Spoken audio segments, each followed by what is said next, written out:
आर्थिक रूप से कमजोर महिलाओं के लिए ये खबर खुशखबरी वाली है। दरअसल सरकार अब महिलाओं को 2100 रुपए देने की प्लानिंग में है।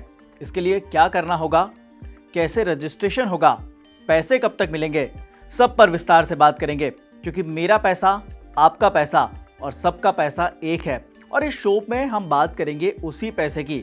नमस्ते, मेरा नाम है अमन जैन और आप देखना शुरू कर चुके हैं दैनिक जागरण का बिजनेस शो मेरा पैसा।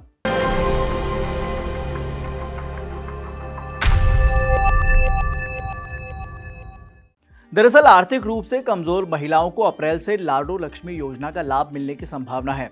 आपको याद हो तो हरियाणा में भारतीय जनता पार्टी ने विधानसभा चुनाव के दौरान प्रदेश की सभी महिलाओं को 2100 रुपए प्रति माह देने की घोषणा की थी। हालांकि सरकार के गठन के 3 महीने बाद अब इस योजना को लागू करने की प्लानिंग है। उम्मीद है कि मार्च में पेश होने वाली हरियाणा के सालाना बजट में लाडो लक्ष्मी योजना के बजट का प्रावधान भी किया जा सकता है। योजना के तहत गरीब महिलाओं को 2100 रुपए हर महीने मिलेंगे और उनके खातों में ये सीधे डाले जाएंगे। 1,80,000 रुपए सालाना से कम आय वाली महिलाएं इस योजना की पात्रता में आएंगी। मुख्यमंत्री नायाब सिंह सैनी की अध्यक्षता में गुरुवार को चंडीगढ़ में हुई मंत्रिमंडल की बैठक में लाडो लक्ष्मी योजना पर चर्चा की गई। कुछ मंत्रियों ने कहा कि विपक्ष लाडो लक्ष्मी योजना के तहत पात्र महिलाओं को 2100 रुपए की राशि मिलने में हो रही देरी को मुद्दा बना रहा है, जिस पर तय हुआ कि इस योजना के लिए वार्षिक बजट में प्राविधान होगा।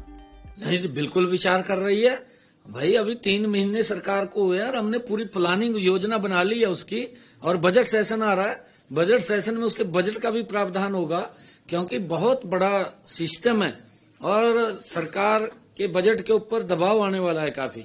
उसकी सारी तैयारियां चल रही हैं। भारतीय जनता पार्टी ने जो वायदा किया है संकल्प पत्र में, एक एक संकल्प पत्र का वायदा हमने पहले भी पूरा किया है, आगे भी पूरा करेंगे। बैठक में बजट सत्र की तारीख तय करने के लिए भी मुख्यमंत्री को अधिकृत किया गया। मुख्यमंत्री नायाब सिंह सैनी वित्त मंत्री भी हैं। इस बार वे अपना पहला बजट पेश करेंगे। बैठक के बाद मुख्यमंत्री ने एक सवाल के जवाब में कहा कि संयुक्त पात्रता परीक्षा के लिए राज्य सरकार तैयार है, लेकिन इसका आयोजन बोर्ड की परीक्षाओं के बाद कराया जाएगा, ताकि ज्यादा से ज्यादा इस परीक्षा का लाभ मिल सके। उन्होंने 24,000 कर्मचारियों की नई भर्ती के बाद हटाए जा रहे कच्चे कर्मचारियों के भविष्य से जुड़े सवाल पर कहा कि स्वाभाविक है कि कच्चे कर्मचारियों पर पक्की भर्ती का असर पड़ता है, लेकिन राज्य सरकार उनके भविष्य को लेकर भी चिंतित है। आगे जो भी नई भर्ती निकलेगी उसमें पुराने कच्चे कर्मचारियों को प्राथमिकता देने पर गंभीरता से विचार होगा। इसके साथ ही सरकार ने दोहरा पेंशन लाभ लेने वाले कर्मचारियों को राहत देते हुए उनकी 1 साल की वसूली राशि को माफ कर दिया है। फैसले के तहत 1,47,00,000 रुपए माफ किए गए हैं।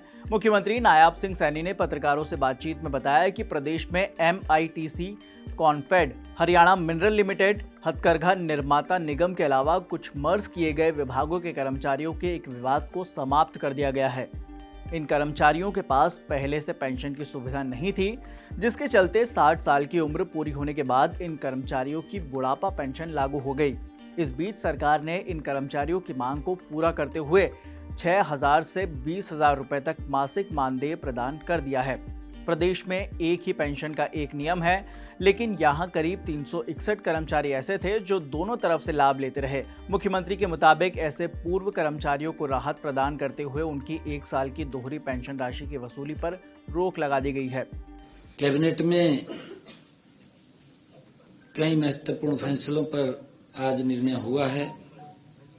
हमारे जो पूर्व कर्मचारी थे, जैसे MITC या हमारे कॉन्फेड, हरियाणा मिनरल लिमिटेड, हथकरघा एवं निर्यात निगम, ऐसे कर्मचारी जो